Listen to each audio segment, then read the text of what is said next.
Hello everyone. आज इस class में हम चर्चा करने वाले हैं कबीरदास जी के बारे में। तो आज हम बात करेंगे कबीरदास के बारे में। तो सबसे पहले तो प्रश्न यही उठता है कि इनका जन्म कब होता है। तो दोस्तों, अगर हम जन्म की बात करें,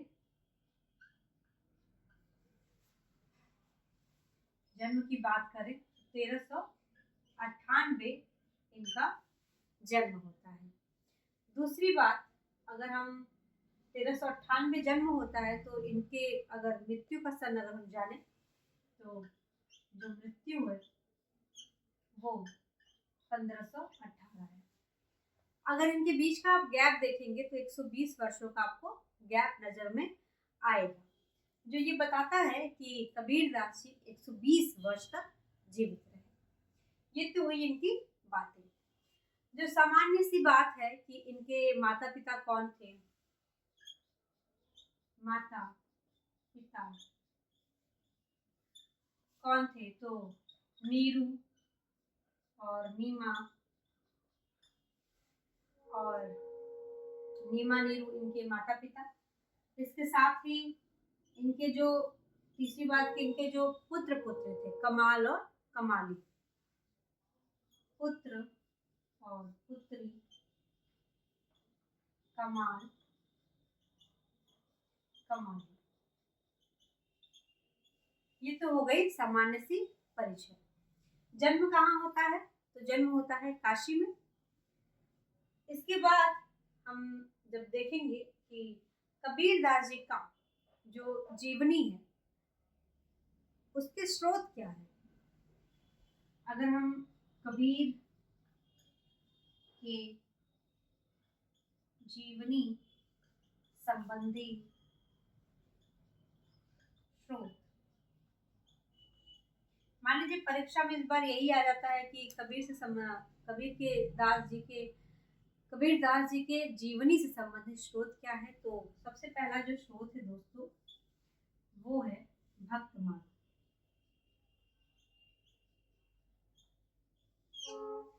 भक्तमाल किसकी रचना है? नाभादास की। और दूसरा जो स्रोत हमें मिलता है वो मिलता है कबीर परिचय में।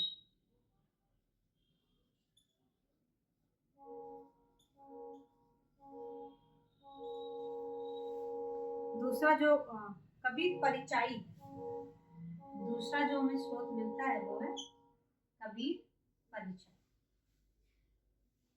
अब तो बात हो गई कबीरदास जी के सामान्य से चीजों के बारे में कि उनका जन्म कब होता है, कहाँ होता है, माता पिता कौन है, पुत्र और पुत्री कौन है।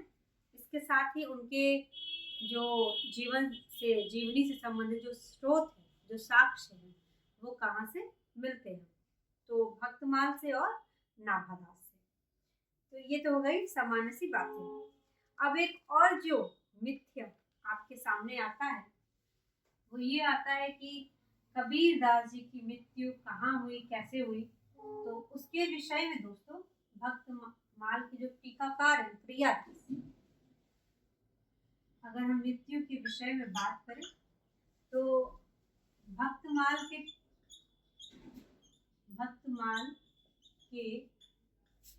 टीकाकार प्रियादास, ये भी प्रश्न हो सकता है आपसे पूछ ले। प्रियादास जी के टीका में मिलेगा आपको कि उनकी मृत्यु जो है वो संवत 1575 में होती है। और कहाँ होती है तो मगहर में होती है। मगहर में होती है। इतना चीज आपको कहाँ मिलेगा? प्रियादास के टीका में मिलेगा। जो भक्तमाल के टीकाकार हैं उनके यहाँ आपको मिलेगा कि कबीरदास जी की मृत्यु कहाँ होती है? मगहर में। कब होती है? 1575 में, संवत 1575 में। अब एक और बात जो कबीरदास जी के बारे में है वो ये कि इनकी रचनाओं से संबंधित जो प्रश्न है वो भी आपसे पूछे जाएंगे। तो अगर हम रचनाओं की बात करें तो इनकी कितनी रचना है, तो आप जानते हैं कि कबीरदास जी खुद ही बोलते हैं कि मसी कागज छुइयो नहीं, कलम गहियो नहीं हाथ। मैंने कभी भी कलम स्याही नहीं छुआ है। मैंने जो उनका जो खुद का अनुभव रहा है वही वो अपने वाणी से उपदेश देते हैं। उनके वाणी का जो संग्रह है वो है बीजक। क्या है दोस्तों? बीजक। बीजक में क्या क्या है? बीजक में हमारी 3 चीजें, साखी, सबद और रामायण। क्या है दोस्तों? साखी, सबद, रामायण। अब तो मान लीजिए साखी, सबद, रामायण 3 रचनाएं हैं। साखी क्या है, सबद क्या है और रामायण क्या है? सबसे पहली बात अगर हम बात कर ले कि साखी क्या है, तो साखी में जब आप क्लास 8 में, क्लास 6 में जब आप हिंदी पढ़ते हैं तो आपने कबीरदास जी के दोहों को जरूर पढ़ा होगा। जैसे अगर मुझे एक दोहा याद है 9th क्लास का, तो वो ये मैंने पढ़ा था कि सदगुरु की महिमा अनंत अनंत किया उपकार, लोचन अनंत उघारिया, अनंत दिखावन हार। और आपने और भी पढ़ा होगा कि ऐसी वाणी बोलिए, ऐसी वाणी बोलिए मन का आपा होए। इस तरीके से इसको भी आगे कंटिन्यू कर सकते हैं। इस तरीके से जो हमने उनके दोहों को पढ़ा है, जो दोहों को पढ़ा है वो है साखी। क्या है दोस्तों? वो है साखी। तो सबसे पहली बात कि साखी में क्या है? दोहा है। इसको घुमा के किस तरीके से प्रश्न आपसे पूछ सकता है? घुमा किस तरीके से पूछ सकता है कि साखी में किस छंद का प्रयोग हुआ है? घुमा प्रश्न, साखी में किस छंद का प्रयोग हुआ है? तो छंद कौन सा हुआ? दोहा। दूसरी बात ये पूछ सकता है कि साखी में किस भाषा का प्रयोग है? दूसरी बात भाषा प्रयोग है कि किस भाषा का प्रयोग है। तो यहाँ पे सदुक्कड़ी भाषा है, राजस्थानी पंजाबी मिश्रित बोली सदुक्कड़ी भाषा।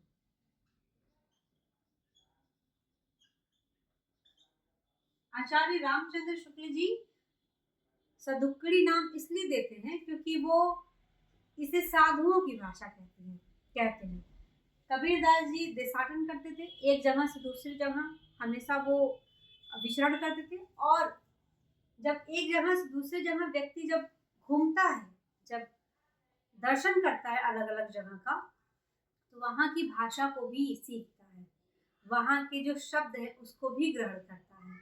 इस तरीके से कबीरदास जी की भाषा में कहीं देखेंगे आपको राजस्थानी मिलेगा, कहीं पूर्वी मिलेगा, कहीं पंजाबी मिलेगा, अलग अलग तरीके की भाषाओं के शब्द जो है आपको देखने को मिलेंगे। ये तो हो गई साखी की बात। इसमें क्या है? दोहा। और क्या है दोस्तों? भाषा जो है वो सदुक्कड़ी है। सदुक्कड़ी में कौन सी भाषा है? तो राजस्थानी, पंजाबी, ये सारी मिश्रित भाषाएं हैं। दूसरी बात कि साखी में किनका वर्णन है? तो इसमें उपदेश है, शिक्षा है और नैतिकता है।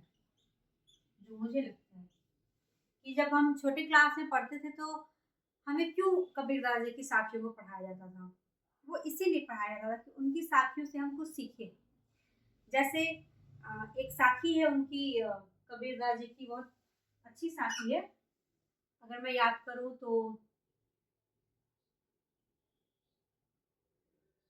साधु ऐसा चाहिए जैसा सूप स्वभाव, सार सार गही रहे थोथा दे उड़ा।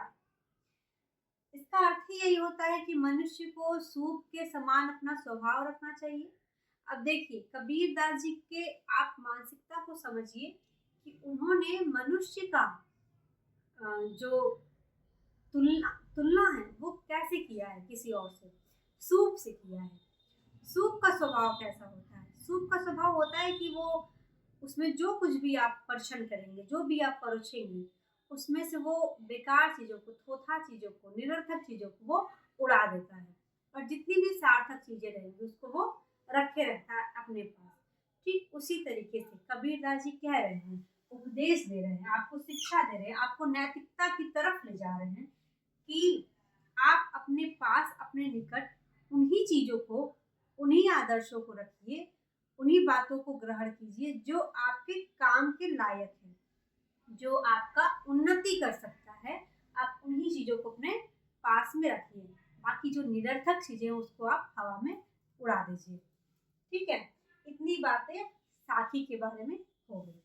अब हम अगर बात करें शब्द के बारे में, अगर मैं शब्द को शब्द ऐसे लिख दूं तो क्या गलत हो जाएगा? नहीं। तो यहाँ पे दोस्तों शब्द में जो आप देखेंगे इसका अर्थ होता है शब्द, योग और साधना का, योग साधना का और भक्ति का। इसमें अगर हम बात करें योग साधना भक्ति, अभी साखी के बारे में बात हुई तो मन में बहुत सारे दोहे आ रहे हैं जिसको मन ही मन में गुनगुनाया जा रहा है। तो चलिए अब शब्द पे बात कर लेते हैं कि शब्द में योग साधना और भक्ति पर उन्होंने अपने ज्ञेय पद गाए हैं। ठीक है, भक्ति संबंधित बातें हैं, और ये कैसे पद हैं इसमें, तो ये हैं ज्ञेय पद, गा कर उन्होंने बताया है। ठीक है, इसको उन्होंने गा कर बताया है। और इसमें भाषा कौन सी है, तो इसमें भाषा दोस्तों ब्रज भाषा है। कौन सी भाषा है, तो इसमें ब्रज भाषा है।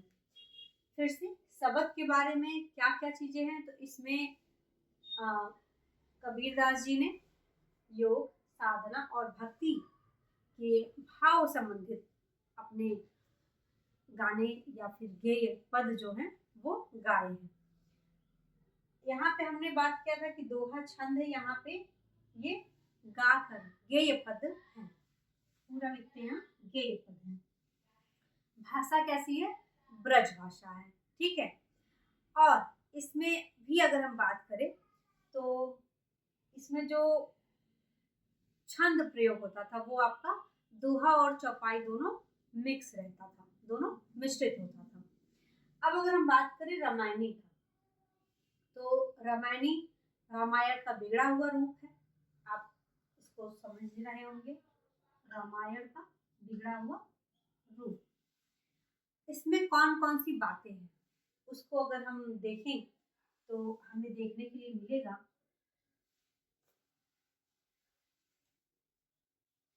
कि सबसे पहली बात कि ये भी आपका गेय पद है, मतलब इसको गाकर कबीरदास जी ने बताया है। और इसमें चौपाई और दोहा छंद है, चौपाई और दोहा छंद है। क्या है दोस्तों, इसमें भी वही, इसमें भी वही, चौपाई और दोहा छंद। भाषा क्या है इसमें, भाषा जो है इसमें वो पूर्वी बोली और ब्रज भाषा, एक तरफ वो पूरब की भाषा लेते हैं और एक तरफ पश्चिम की भाषा लेते हैं, ब्रज भाषा लेते हैं। और इसमें और क्या है, तो इसमें दार्शनिक विचार है, दार्शनिक विचार है। तो ये हो गई उनकी कबीरदास जी की रचनाओं के बारे में जो हमें मिलता है। एक और जो प्रश्न उठेगा वो उठेगा ये कि बीजक का संपादक किसने किया या बीजक का संग्रह किसने किया, इसके संग्रह कर्ता के बारे में बात उठेगा। तो आप जानेंगे कि कबीरदास जी का जो उत्तराधिकारी बने वो थे धर्मदास, धर्मदास। ठीक है दोस्तों, तो बीजक के संग्रहकर्ता धर्मदास। बीजक में कौन कौन सी कबीरदास जी की रचनाओं को रखा गया है, तो साथी, शबद, रामायणी, साखी का अर्थ होता है साक्षी। अच्छा, एक आप छोटी सी चीज नोट कर सकते हैं, साखी का अर्थ होता है साक्षी, शब्द का अर्थ होता है शब्द, और रामायणी, जैसा मैंने अभी रामायण बताया था आपको, तो ये रामायणी रामायण का बिगड़ा हुआ रूप। हो सकता है परीक्षा में ये भी प्रश्न आ जाए कि शब्द का अर्थ क्या है, तो शब्द है, साखी का अर्थ क्या है, तो साक्षी है। तो कबीरदास जी के जो अनुभव रहे, आप जब उनके रचनाओं को पढ़ेंगे, उनके दोहों और चौपाइयों का जब जब आप पढ़ेंगे, अध्ययन करेंगे, तब आपको समझ में आएगा कि उन्होंने क्या क्या, किसने किसने व्याख्या की है, किस तरीके से वो आपको या हमें या उस समय, ये जो आपका जो समय था 1398, जो 14वीं सदी थी, वो उस टाइम पर किस तरीके से लोगों को उपदेश देते थे, किस तरीके से लोगों को शिक्षा देते थे, किस तरीके से उन्हें नैतिकता के मार्ग पर जाते थे, किस तरीके से उनके अंदर साहस भरते थे, ये चीज आप उनके दोहों और चौपाइयों से जानेंगे। ये तो हो गई इनकी बातें। अब एक प्रश्न और जो महत्वपूर्ण आएगा, जो मुझे लगता है कि आपको नोट करना ही चाहिए, वो ये कि उन्होंने अपने इन सारे रचनाओं में किसे प्रतीक के रूप में माना है और किस किस तरीके से बात की है। तो एक तरफ मैं लिखती हूँ नैहर, नैहर, और जिसको आप पीहर कहते हैं, ठीक है, चुनर, रंग रेजवा, ये सारे शब्द आप उनके दोहों चौपाइयों, शब्द साखी, शब्द रामायणी, इन तीनों में किसी में भी देख सकते हैं, ठीक है। रंग रेजवा, और इसके बाद और भी कहते हैं वो कि ससुराल,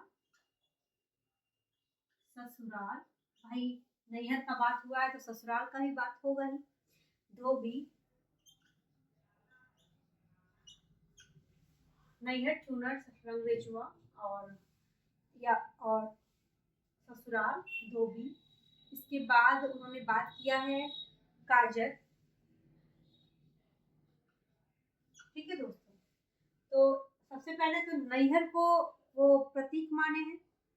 मूल शब्द नैहर के लिए क्या है, तो मूल शब्द है संसार, मूल शब्द क्या है, संसार।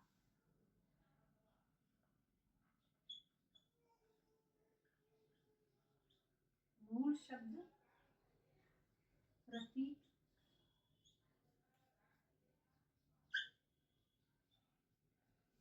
संसार। अब दूसरा है, दूसरा क्या है दोस्तों, दूसरा है चुनर। चुनर मतलब शरीर। दूसरा क्या है दोस्तों, चुनर। चुनर मतलब शरीर। अब कहते हैं रंगरेजवा, वो परमात्मा को संबोधित करते हुए रंगरेजवा शब्द का प्रयोग करते हैं। रंग रेजवा। अगला है, तो पहला मैंने बताया कि नैहर को वो कहते हैं संसार, चुनर को कहते हैं शरीर, और रंगरेजवा वो कह रहे हैं वो मैंने रंगरेजवा ही लिख दिया। रंगरेजवा को क्या कह रहे हैं, परमात्मा।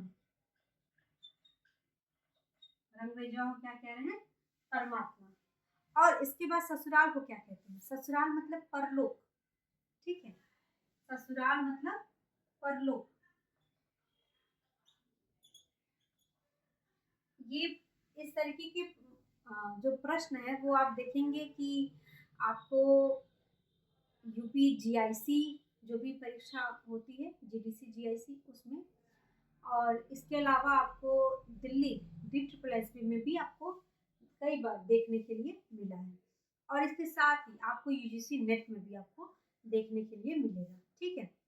और यहाँ पे धोबी और काजर का जो प्रतीक है, धोबी है सदगुरु,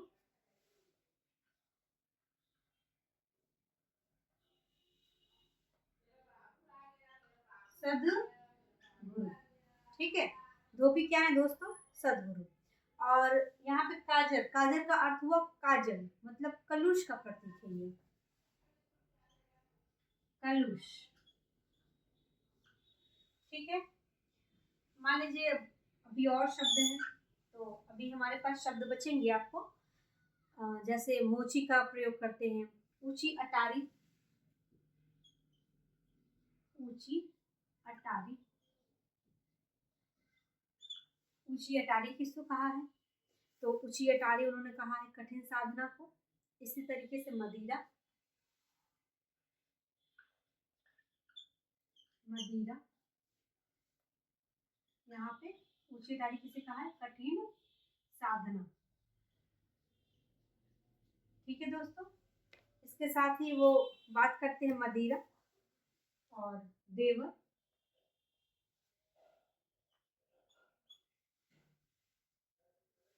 क्या बात करते हैं दोस्तों? मदिरा, देवर। ये अब चल नहीं रहा है। तो मदिरा को उन्होंने क्या कहा है? ईश्वरीय प्रेम।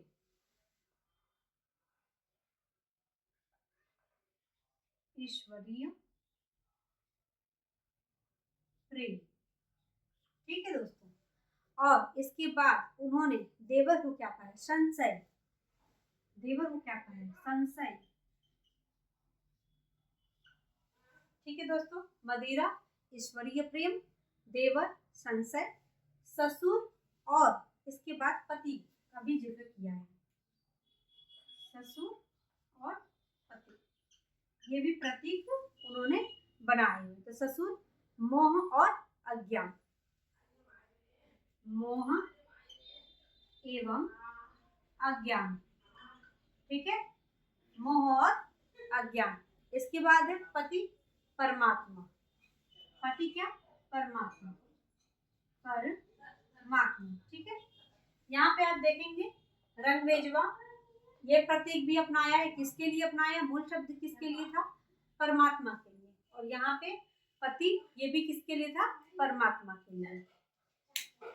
इसके बाद जो एक और हमारे पास जो एक और प्रश्न जो आ सकता है वो ये आ सकता है कि कबीर ग्रंथावली किसकी के संपादक कौन है? तो श्याम सुंदर दास जी हैं। इसे नोट करना जरूरी इसलिए है क्योंकि आपसे हो सकता है यही पूछ दे कि कबीर दास जी ने अपने रचनाओं में, अपनी वारियों में चुनर किसके लिए प्रयोग किया है, या फिर कबीर दास जी के दोहों में चुनर का अर्थ क्या है, ये भी पूछ सकता है आपसे। तो चुनर का अर्थ अगर आपने लिखा है, पढ़ा है, जाना है, तो आप बता सकते हैं कि शरीर। चलिए, ये तो हो गई प्रतीक और मूल शब्द के बारे में। अभी एक और जो है बात यहाँ पे, कबीर मैंने बोला कबीर ग्रंथावली, ग्रंथावली। ठीक है, तो इसके संपादक कौन है? हजारी प्रसाद द्विवेदी, और नहीं, श्याम सुंदर दास जी हैं। श्याम सुंदर दास जी हैं। ठीक है दोस्तों, और मैंने एक जो और बात बताई थी आपको कि बीजक के संपादक कौन है या संग्रहकर्ता कौन है, तो वो आपके कौन थे? धर्मदास। ठीक है, इसके साथ ही एक और रचना है कबीर ग्रंथावली श्याम सुंदर दास जी का। राम कुमार वर्मा जी ने लिखा था संत कबीर। संत कबीर, ये किसका है? राम कुमार वर्मा। अब आपको ये संत शब्द देख के मन में ये आ जाना चाहिए कि राम कुमार वर्मा ने ही जो कबीरदास जी निर्गुण धारा थी उसको संत धारा या फिर संत काव्य कहा है। ठीक है, तो पहली बात यहाँ पे कि संत कबीर किसका के संपादक कौन है? राम कुमार वर्मा। और कबीर ग्रंथावली के संपादक कौन है? तो श्याम सुंदर दास। इसके साथ ही बीजक तो धर्मदास का, और कबीर रचनावली, एक और रचना है कबीर रचनावली।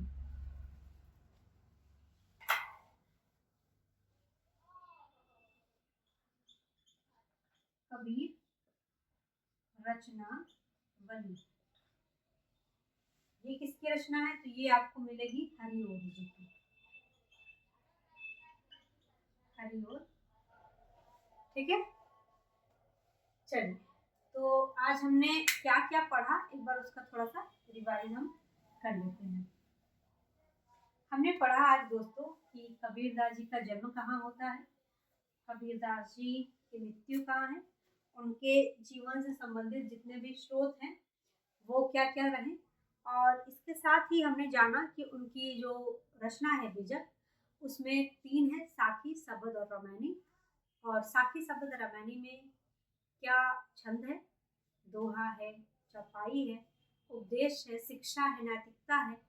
और इसके साथ ही हमने जाना कि वो अपनी रचनाओं में, अपनी वाणी में कौन कौन से प्रतीक किस किस के लिए माने। जैसे रंगरेजवा का प्रतीक अपनाया है, तो रंगरेजवा किसको कहा है, तो परमात्मा को कहा है। और देवर किसको कहा है, या फिर ससुर किसको कहा है, या फिर नैहर किसको कहा है, ससुराल किसको कहा है। तो इस तरीके के जो प्रतीक है वो कबीरदास जी के रचनाओं में हमें देखने के लिए मिलेंगे।